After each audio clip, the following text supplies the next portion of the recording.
Hello മക്കളെ, welcome back to Xylem learning. It's me Rima miss ആണ്.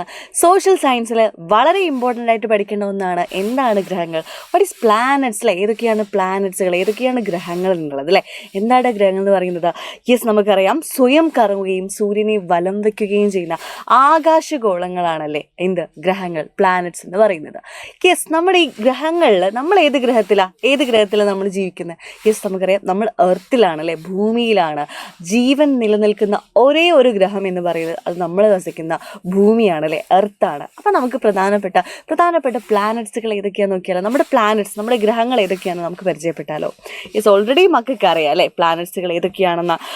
First of all മെർക്കുറിയിലെ ബുധൻ എന്ന് പറയും. ബുധൻ്റെ പ്രത്യേകത എന്താ?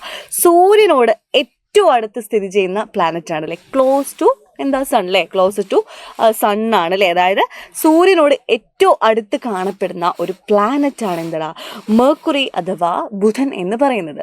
നെക്സ്റ്റ് ശുക്രൻ, അതായത് നമ്മുടെ മോർണിംഗ് സ്റ്റാർ എന്ന് പറയും കേട്ടോ. പ്രഭാത നക്ഷത്രം എന്നാണ് എന്തറിയപ്പെടുന്നത്? യെസ്, നമ്മുടെ ശുക്രൻ അറിയപ്പെടുന്നത് known as morning star and evening star എന്നൊക്കെ അറിയപ്പെടും. ഓക്കെ, നെക്സ്റ്റ് എർത്തിനെ കുറിച്ച് മിസ് പറയേണ്ടതില്ലല്ലോ. ആകെ ജീവൻ നിലനിൽക്കുന്ന ഒരേ ഒരു ഗ്രഹം എന്ന് പറയുന്നത് അത് നമ്മുടെ ഭൂമിയാണ്, അല്ലെങ്കിൽ നമ്മുടെ എർത്താണെന്ന് പറയാൻ പറ്റും അല്ലേ. ജീവൻ നിലനിൽക്കുന്ന ഒരേ ഒരു ഗ്രഹമാണെന്ത്, എർത്ത് എന്ന് പറയുന്നത്. ഓക്കെ, നെക്സ്റ്റ് മാസ്, ചൊവ്വ. എന്താണ്? റെഡ് പ്ലാനറ്റ്, ചുവന്ന ഗ്രഹം എന്നറിയപ്പെടുന്നത് ഏതാണ്? ചൊവ്വയാണല്ലേ, ചൊവ്വ. ഓക്കെ, നെക്സ്റ്റ്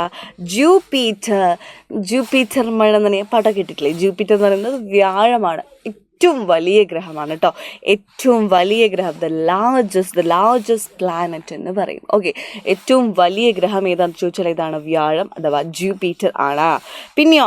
പിന്നെ സാറ്റേൺ, ശനി. എന്താണ്? വലുപ്പത്തിൽ രണ്ടാം സ്ഥാനമുള്ള ഗ്രഹമാണ് എന്താടാ? യെസ്, നമ്മുടെ സാറ്റേൺ അഥവാ ശനി എന്ന് പറയുന്നത്. ഓക്കെ, നെക്സ്റ്റ് യുറാനസ് അല്ലേ. യുറാനസിൻ്റെ പ്രത്യേകത എന്താണ്? Yes, coldest planet. ഏറ്റവും തണുപ്പുള്ള ഗ്രഹമാണ് യുറാനസ് എന്ന് പറയുന്നത്. ഏറ്റവും നല്ല കോൾഡസ്റ്റ് ആയിരിക്കും, നല്ല തണുത്ത ഗ്രഹമാണ് യുറാനസ് എന്ന് പറയുന്നത്. Last one Neptune. യെസ്, സൂര്യനിൽ നിന്ന് ഏറ്റവും അകലെയാണ് സ്ഥിതി ചെയ്യുന്നത്. യെസ്, നെപ്റ്റ്യൂൺ എന്ന് പറയുന്നത്. അപ്പോൾ ഇത്രയാണ് നമ്മുടെ പ്രധാനപ്പെട്ട പ്ലാനറ്റ്സ്, നമ്മുടെ ഗ്രഹങ്ങൾ എന്ന് പറയുന്നത്. അപ്പോൾ ഇത് നിങ്ങൾ നിർബന്ധമായിട്ടും പഠിക്കണം, നിർബന്ധമായിട്ടും അറിഞ്ഞിരിക്കണം. എക്സാമിന് ചോദിക്കുന്ന ഒരു ഇമ്പോർട്ടൻ്റ് ആയിട്ടുള്ള ഒരു ഭാഗമാണ് നമ്മുടെ പ്ലാനറ്റ്സുകൾ എന്താണെന്ന് കേട്ടോ.